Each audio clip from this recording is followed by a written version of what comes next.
Hello everyone, I hope आप लोग मस्त होंगे, स्वस्थ होंगे। आज हम लोग ऑब्जेक्टिव देखने वाले हैं। सब्जेक्ट हमारा रहने वाला हिंदी और ये मोस्ट वीवीआईपी प्रश्न सब है। प्यारे बच्चों, पेन कॉपी लेकर के बैठिए और देखिए आप लोग कितना सही कर पाते हैं। आइए बिना देरी का हम लोग जो है सेशन को स्टार्ट करते हैं। हमारा पहला प्रश्न क्या है, आइए प्रश्न पढ़ते हैं। तो पहला प्रश्न क्या है प्यारे बच्चों, मंगू जन्म से क्या थी? तो प्यारे बच्चों, मंगू जो है जन्म से क्या थी? पागल थी, चंचल थी, अंधी थी या फिर गूंगी थी? तो प्यारे बच्चों, ऑप्शन इसका ए सही हो जाएगा। क्या थी? गूंगी थी। क्या थी? सॉरी, पागल थी। क्या थी प्यारे बच्चों? ऑप्शन ए सही हो जाएगा हमारा, पागल थी। क्या थी? पागल थी। कौन? मंगू जो है जन्म से क्या थी? तो पागल थी। क्या थी प्यारे बच्चों? पागल थी। दूसरा नंबर प्रश्न है, जातिवाचक संज्ञा का उदाहरण है। जातिवाचक संज्ञा का उदाहरण है, गाय है, नदी है, शहर है, विवेकानंद है। फटाफट बताइए क्या हो जाएगा इसका ऑप्शन, कौन सा सही हो जाएगा? तो इसका ऑप्शन जो है प्यारे बच्चों, इसका ऑप्शन आपका सही हो जाएगा विवेकानंद। क्या हो जाएगा प्यारे बच्चों? विवेकानंद। क्या? विवेकानंद। ऑप्शन जो है आपका डी सही हो जाएगा। कर्मधारय समास नहीं है। तीसरा प्रश्न है, कर्मधारय समास नहीं है। तो प्यारे बच्चों, कर्मधारय समास कौन सा नहीं है? कमल नयन नहीं है, चवन्नी नहीं है, नीलांबर नहीं है, कृष्ण स्पर्श नहीं है। क्या है इसमें से ऑप्शन कौन सा सही हो जाएगा प्यारे बच्चों? इसका जो ऑप्शन सही हो जाएगा आपका बी सही हो जाएगा। बी सही हो जाएगा। चवन्नी जो है कर्मधारय समास नहीं है। और आप लोग जानते हैं कि हिंदी व्याकरण जो है उससे ज्यादा ऑब्जेक्टिव पूछा जाता है, तो आप लोग ज्यादा फोकस जो है व्याकरण में कीजिए। समझ गए? 4 नंबर का प्रश्न है प्यारे बच्चों, विशेषण की विशेषता बतलाने वाले शब्द को क्या कहते हैं?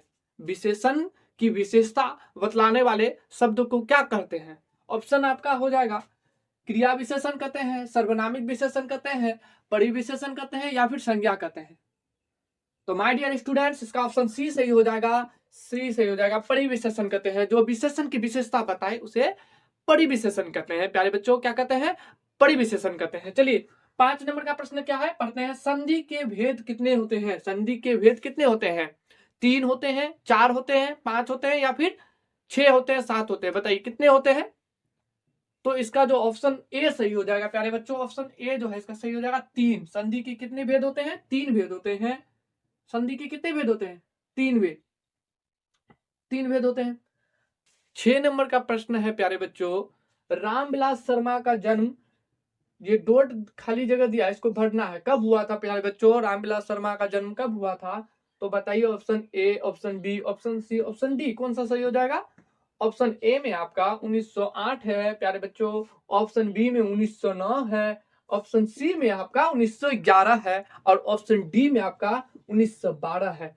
तो प्यारे बच्चों, ऑप्शन डी जो है इसका सही हो जाएगा। आई होप आप लोग सही करते जा रहे होंगे। चलिए अब जो है 7 नंबर प्रश्न की ओर बढ़ते हैं। 7 नंबर का प्रश्न है प्यारे बच्चों, परिमाणवाचक विशेषण है। परिमाणवाचक विशेषण है, तो इसमें से ऑप्शन आपका है, ऑप्शन ए है सिंदूर, ऑप्शन बी है थोड़ा सा, ऑप्शन सी है चार, ऑप्शन डी है पुराना। बताइए कौन सा सही होगा? ऑप्शन ए सही होगा, ऑप्शन बी सही होगा या ऑप्शन डी सही होगा? तो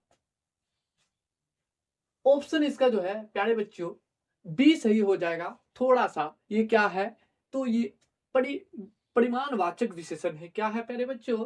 परिमाणवाचक विशेषण। 8 नंबर का प्रश्न है हमारा, विद्यालय का संधि विच्छेद है। ये वीवीआईपी प्रश्न है प्यारे बच्चों, वीवीआई है।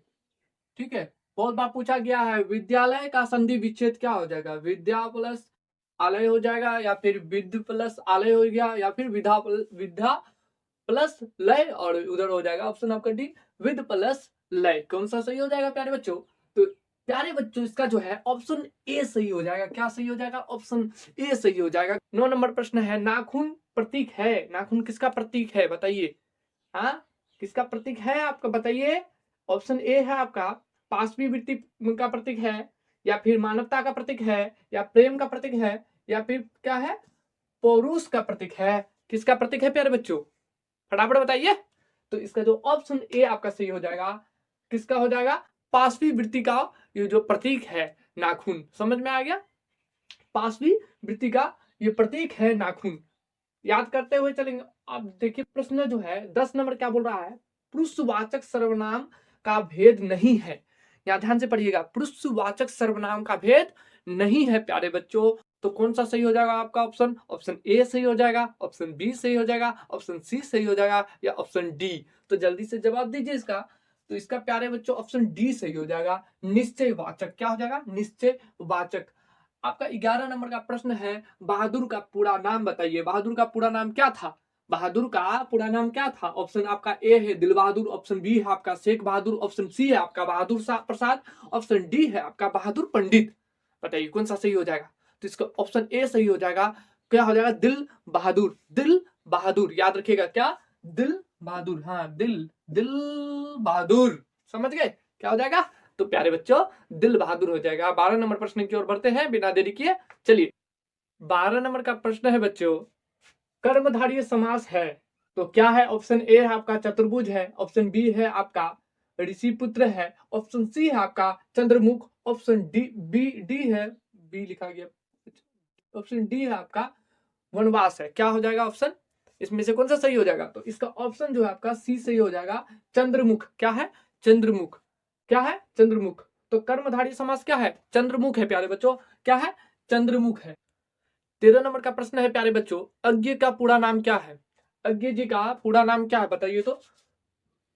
अज्ञ जी का पूरा नाम हो जाएगा सचिदानंद हीरानंद वात्स्यायन अज्ञ। याद रखिएगा, ठीक है। ऑप्शन डी इसका सही हो जाएगा। 14 नंबर का प्रश्न में, हिंदी लिखी जाती है, हिंदी जो लिखी जाती है देवनागरी लिपि में लिखी जाती है या फिर खरोष्टी लिपि में लिखी जाती है, गुजराती लिपि में लिखी जाती है, या नेपाली लिपि में, किस लिपि में लिखी जाती है प्यारे बच्चों? तो ये जो है हिंदी जो है लिखी जाती है देवनागरी लिपि में। और ये जो आपका 13 नंबर का प्रश्न है ये वीवीआई प्रश्न है प्यारे बच्चों। क्या है? वीवीआई। वेरी वेरी इंपॉर्टेंट, क्योंकि ये बहुत बार पूछा गया है। इसका पूरा नाम जो है ना सब्जेक्टिव में भी पूछा जाता है और ऑब्जेक्टिव में भी पूछा जाता है। तो आप लोग याद रखिएगा, 2-4 लाइन बना करके ऐसे तो लिख सकते हैं ना, ऑब्जेक्टिव से भी सब्जेक्टिव बना सकते हैं और सब्जेक्टिव से भी ऑब्जेक्टिव बना सकते हैं। सो प्लीज इसको ध्यान में रखिएगा। और 14 नंबर का प्रश्न में है, हिंदी लिखी जाती है तो देवनागरी लिपि से लिखी जाती है। किससे प्यारे बच्चों? देवनागरी लिपि से, ठीक है। 15 नंबर का प्रश्न है, शुद्ध वाक्य है, देश में सर्वस्व शांति है, रोटी ताजी है, मैं मेरा काम करूंगा, मैं मेरा काम करूंगा। ये तो प्यारे बच्चों होगा ही नहीं, ठीक ना। और आपका डी नंबर में है, आज की ताजा खबर। ये भी नहीं होगा, ऑप्शन ए भी नहीं होगा, तो ऑप्शन हो जाएगा बी। ऑप्शन बी सही हो जाएगा। इसका क्या हो जाएगा? रोटी ताजी है। रोटी ताजी है, जल्दी जल्दी खा लीजिए, है ना। रोटी ताजी है प्यारे बच्चों, याद रखिएगा। क्या है? रोटी ताजी है। चलिए 16 नंबर का प्रश्न है, सर्वनाम के भेद, सर्वनाम के भेद हैं कौन से? सर्वनाम के भेद कौन से हैं? कितने होते हैं? 6 होते हैं, 4 होते हैं, 2 या फिर 3? कितने सर्वनाम के भेद कितने हैं? सर्वनाम के प्यारे बच्चों 6 भेद होते हैं। सर्वनाम के 6 भेद होते हैं, याद रखिएगा। कितने भेद? 6। तो ऑप्शन आपका जाकर के ए सही हो जाएगा, 6। 17 नंबर का प्रश्न है प्यारे बच्चों, गुणवान शब्द में प्रत्यय क्या है? प्रत्यय क्या है इसमें? आगे में पीछे जो लगता है शब्द के, वो क्या है? तो बताइए, गुणवान शब्द में प्रत्यय क्या है? तो आन है। बी ए, ऑप्शन ए में प्यारे बच्चों आन, ऑप्शन बी में ना, ऑप्शन सी में गुण, ऑप्शन डी में वान। क्या हो जाएगा? ऑप्शन ए है आपका आन, ऑप्शन बी है ना, ऑप्शन सी है गुण, ऑप्शन डी है वान। तो इसका जो है ना प्यारे बच्चों ऑप्शन डी से हो जाएगा, वान। अनुज शब्द में उपसर्ग क्या है? अनुज शब्द में प्यारे बच्चों उपसर्ग क्या है? तो बताइए प्यारे बच्चों क्या हो जाएगा?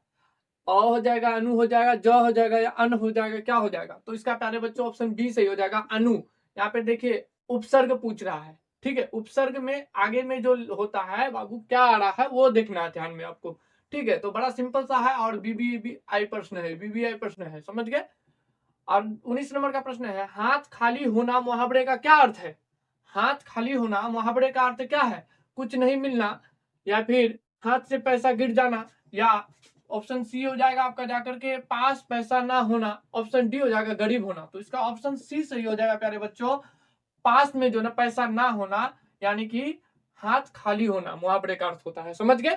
20 नंबर का प्रश्न है प्यारे बच्चों, भाववाचक संज्ञा का उदाहरण है। भाववाचक संज्ञा का उदाहरण क्या है? सर्दी है, लड़की है, बहन है, या फिर घड़ी है? क्या हो जाएगा? तो इसका ऑप्शन ए सही हो जाएगा, सर्दी। सर्दी जो है भाववाचक का उदाहरण है। समझ में आ गया प्यारे बच्चों?